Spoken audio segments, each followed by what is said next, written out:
अब इसके बाद अगर हम बात करते हैं तो जो वक्तृत्व कला है, जो स्पीकिंग की जो कला है, वो हमको सीखना चाहिए, बोलने की कला।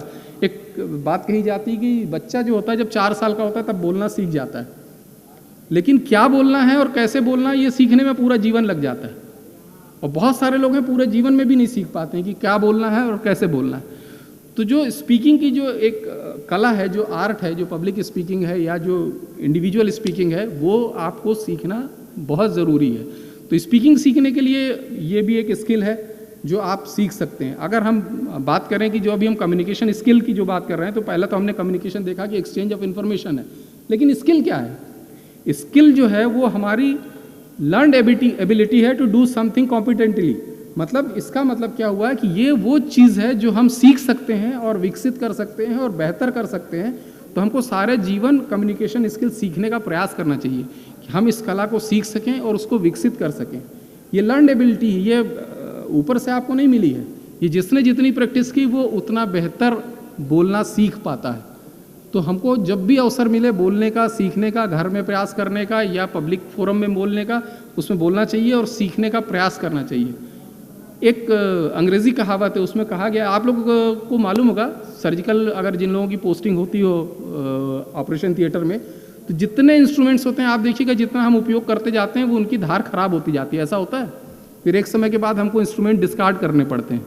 अगर बॉयल करते हैं तब भी खराब हो जाते हैं और यूज़ के बाद भी खराब होते हैं।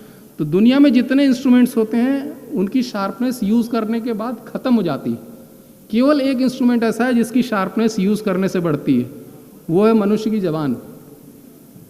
जितना आप जीभ का उपयोग करेंगे उतना उसकी शार्पनेस बढ़ेगी, उतना बेहतर आप बोल पाएंगे, उतना बेहतर आप सीख पाएंगे। तो जब आप स्पीकिंग सीखने की कोशिश करेंगे तो आपको बताया जाएगा कि ये इतना सिंपल नहीं है, इसमें बहुत सारे फैक्टर काउंट करते हैं। इसमें आपको वॉइस मॉड्यूलेशन आना चाहिए, आपको उच्चारण सही आना चाहिए, आपका वॉल्यूम सही होना चाहिए, आपकी पिच सही होना चाहिए, आपकी टोन सही होना चाहिए, आपकी रेट सही होना चाहिए। कई लोग इतना ज़ोर से बोलते हैं कि सामने वाले व्यक्ति को कान दबाने पड़ते हैं, समझ में नहीं आता। कई लोग इतना धीमे बोलते हैं कि फुसफुसा के बोलते हैं कि सामने वाले व्यक्ति तक बात ही नहीं पहुंच पाती। कई लोग बहुत जल्दी जल्दी बोलते हैं, इतना जल्दी जल्दी बोलते हैं कि सामने वाला व्यक्ति उस संदेश को समझ ही नहीं पाता, सुन ही नहीं पाता। तो हमको ये जो कला है इसको सीखना है। एक अगर हम रोबोटिक ट्यून में बोलना शुरू कर दें जिसमें कहीं कोई उतार चढ़ाव नहीं हो, कोई भी किसी तरह का वेरिएशन नहीं हो, तो वो भी मोनोटोनस हो जाएगा, वो भी बोरिंग हो जाएगा, सामने वाला व्यक्ति उस चीज़ को सीखेगा नहीं। ये सब सारी चीज़ें जो अभी मैंने पहले बात कही थी कि कम्युनिकेशन बैरियर कहलाती हैं। कम्युनिकेशन बैरियर का मतलब ये है कि ये आपका जो संदेश दूसरे तक पहुंचने से रोक देती हैं और उसके कारण हम अपना संदेश स्पष्ट रूप से सामने वाले तक पहुंचा नहीं पाते। तो जो अभी दूसरी बात कही मैंने, जिसमें हम ये कह रहे थे कि किस किस तरीक़े से चीज़ों का प्रभाव पड़ता है। जैसे अगर हम बात करते हैं कि वॉल्यूम, अगर हमारी जो बोलने का वॉल्यूम है वो किस तरीके से प्रभाव डालता है, तो यदि हम ज़ोर से बोलते हैं तो भी सामने वाले को इरिटेटिंग होता है, यदि बहुत धीमे बोलते हैं तो भी सामने वाले को समझ में नहीं आता है बात। और यदि कोई बैरियर साथ में एडिशनल हो, एडिशनल बैरियर का मतलब ये है कि जैसे सपोज करिए कि वहाँ बहुत हल्ला हो रहा है, जिस जगह पे आप बोल रहे हैं वहाँ बहुत हल्ला हो रहा है, किसी तरह का शोर हो रहा है, किसी बाहर की आवाज़ें आ रही हैं, तो हो सकता है कि वो बात सही ढंग से सामने वाले को सुनाई न दे।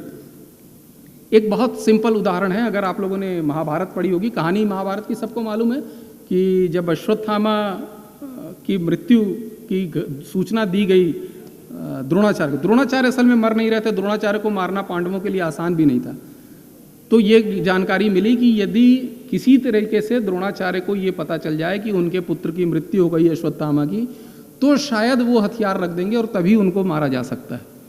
अब ये बड़ा कठिन हो गया कि ये सूचना कौन देगा। तो द्रोणाचार्य भी समझदार थे, ऐसे किसी के कहने पे तो वो मानते नहीं। तो युधिष्ठिर को मनाया गया, क्योंकि युधिष्ठिर धर्मराज थे, हमेशा सत्य बोलते थे।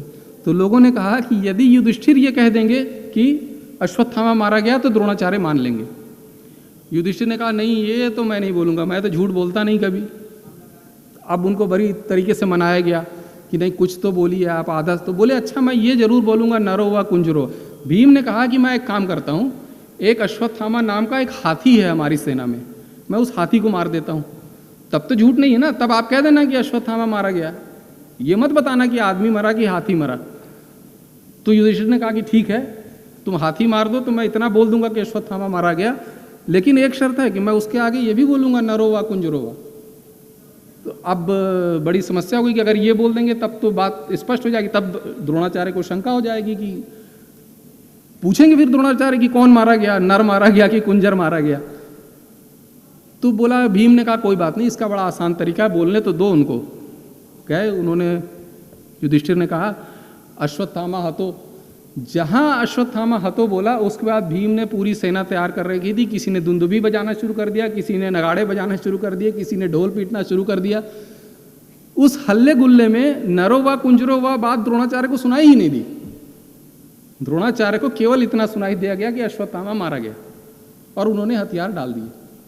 तो ये एक जो हम फिजिकल बैरियर कहलाता है, इसको हम कहते हैं कम्युनिकेशन बैरियर। ये फिजिकल बैरियर है कि जिसके कारण, शोरगुल के कारण हमारा संदेश सामने वाले व्यक्ति तक सही मात्रा में या स्पष्ट रूप से नहीं पहुंच पा रहा है।